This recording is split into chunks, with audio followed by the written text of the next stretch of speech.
Hi guys, it's Cassie. Welcome to my channel if you're new. Welcome back if you're a seasoned subscriber. Today we are talking all about Amina Muaddi, my collection, a mini review, quality issues, how to get them, everything you need to know, okay, about the hottest shoe brand of the moment. Guys, if you are new here, my name is Cassie. I'm a self-diagnosed luxury addict. I put out videos on Wednesdays and Fridays, sometimes Mondays. So if you like luxury fashion, then you're probably gonna love it here. So head down there, subscribe, turn on the bell, become a member of our luxury addicted family. When are we going to rehab? Never. Guys, are you ready? Let's go. Amina Muaddi, if you don't know, wow. You've probably seen her shoes though. You may not know the name, you've seen the shoes, you know? Seen on the likes of Rihanna. Rihanna says jump, I say how high. You know? Rihanna, Kendall Jenner has been seen out in these a lot. So I have really quite taken a shine to them and started buying them. So I will go through each of my pairs. I'll do a mini review if I've had any quality issues. I know Erica's Girly World here on YouTube, shout out. She's a babe. I will link her video below. She did a whole video on quality issues she found with the Begum Glass sandal.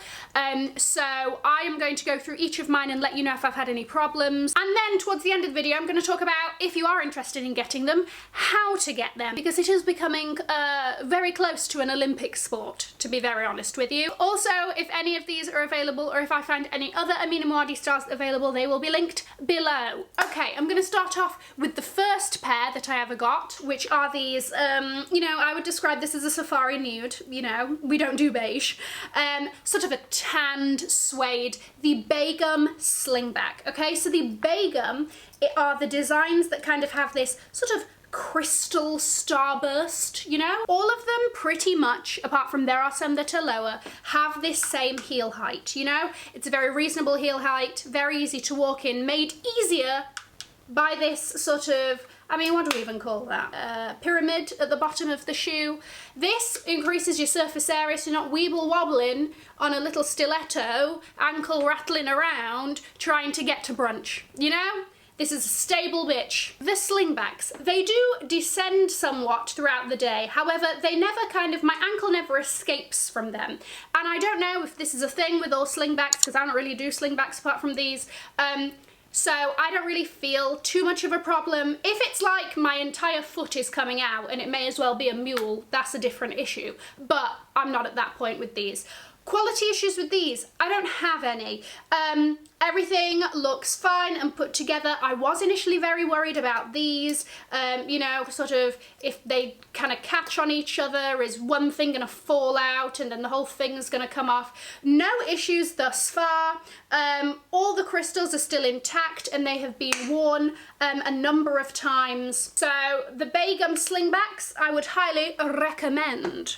Okay, I'm not entirely sure what this style is called, but I like to call it like the toe ring ones. Look, these are just like, just a little bit sexy, you know? So we basically have these, everything is black suede, apart from you have this little toe ring here, with some crystals, and you've got a PVC strap to make sure that your foot is well and truly in there, but it's meant to look like the only thing holding you down is your little toe ring. You've got a cute little ankle strap, again in suede. This isn't flimsy, everything is well made here. Again, no quality issues, crystals are all intact. We are looking good. I like to wear these with jeans. I love me like a staple strappy sandal, and this is it for me, you know, but she's that and a little bit extra. You know, she's a little bit different. She's like, oh, do you have like a crystal encrusted like toe ring situation on that shoe there? Why, yes, I do, don't you? You know, so I really like these. Also to say, all of these are true to size in my experience. I am a 39 in general. All of these are a 39. Okay, now we have a problem child. So these are the Gilda Sandals in a kind of giraffe, kind of horsehair situation. I don't really know. Now, the Gilda Sandal was the one that I saw and I was like, I want the Gilda Sandal. I mentioned it in like a wish list video last year. Out of all of the styles, this was the one that I was like, she's mine. These are extremely delicate. I think with some of the newer leather ones, you won't have all of the same issues, but there are still issues, okay? So the fragility of these is just something else. Even the point that this little strap here, I am worried that over time, it might actually like fall apart almost. The strap may actually end up falling apart. Your foot doesn't really feel secure in it. I mean, just look, I mean, like that just tells you like it's extremely frail, you know? The crystals. We already have a situation at the back here with some of the crystal trying to make a run for it at the back there, and like I can see part of the sort of clear thread that was woven is unraveling. On top of that, we've got two that have made a run from it on the side there. Do you see that? Do you see that little dangle? That's not a design. And I have worn these about 3 times. This shouldn't be happening, you know? They should be reinforced. We should have, oh, and I've just noticed one actual crystal on the side here is no longer. You've just got the kind of claws. There's no crystal in that one on there. Extremely fragile. I would be on high alert if you are going to get the Gildas. Be aware of the leather and the fabric that is being used. If it's a more heavy duty leather, you might not have the same issues, but be careful of the crystals. That is where the problems lie on this one. The next pair are a pair that, you know, like you would wear to meet your boyfriend's parents for the first time. These are, again, the Begum, but in the closed back, the kind of couture, a black satin. What is there to say? She is just classic and killing it. They remind me very much of like the Manolo Blahnik Hingisi, you know, the Sex and the City proposal shoe. Again, very simple, nice, inoffensive, you know, but still cute, doing something there, you know. Now, I will say something. I won't say that this is a quality issue, but it's just like a weird thing about the shoe. So, where they have stuck the Starburst, there are some really, really like subtle bumps under the satin here from where they've glued or whatever. These I call my Wizard of Oz Dorothy shoes. I mean, like, take your red ruby slippers and take them elsewhere, you know? It's all about the blue glittery mules. So these are the Gilda Mules. So the Gilda is the style with this thing, okay? So much like I told you not to get those Gildas, these Gilda Mule versions, I have had 0 issues. So all of my crystals around the center are intact. Now again, that might be because this leather is different to that like flimsy horsehair looking thing, you know? And I know I said in a recent video that like we shouldn't do glitter on shoes, you know, I was talking about the Golden Goose. You know, there are exceptions to the rule, and this is an exception to the rule. These are fabulous, actually very easy to walk in. I thought that they would be really quite difficult because, I don't know, I don't really do like mule situations, but again, cute, classy. No issues with these thus far, no quality issues that I can see. We're looking good.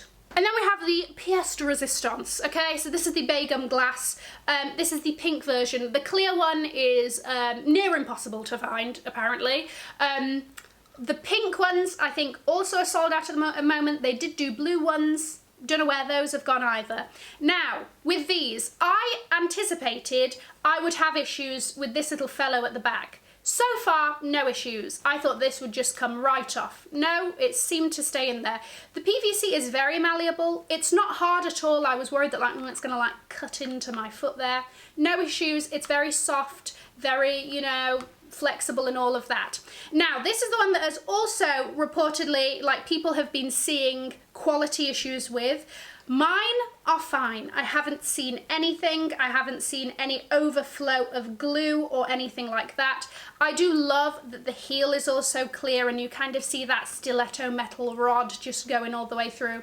This is just Barbie Dreamhouse, Malibu Barbie. This is like 2020 Elle Woods, okay? And Legally Blonde is one of my favourite films of all time, so winning, you know? I've only worn these like a couple of times and so far so good. Not that these, actually, because the PVC, wouldn't say they're the most comfortable out of all of these, but they're not like making my toes scream, you know? Now we move on to how do I actually get them, okay? And yes, there is a sodding strategy. Firstly, you want to have notifications on Amina Muaddi's personal account and the business account. Make sure every single post you're seeing, especially on her personal account, she tends to announce when there are drops. There is a drop coming. My Teresa is doing an exclusive capsule collection with her on the 18th of March. Get ready. Come the 18th of March, you better have that in your Google Calendar. Some websites allow you, if they have something that's sold out, you can also have the option to email you if they get any more stock. So I sign up for those too if there's a specific style I'm after, to make sure that, like, if any comes back in stock, blah, blah, I'm in. Let me know, do you have any Amina Muaddis? Have you had any issues? What are your favourites? All of that. I'm going to link to another video here in case you haven't already seen it. Have an amazing morning, afternoon, or evening, wherever you are, and I will see you in my next video. Mwah! Bye, guys.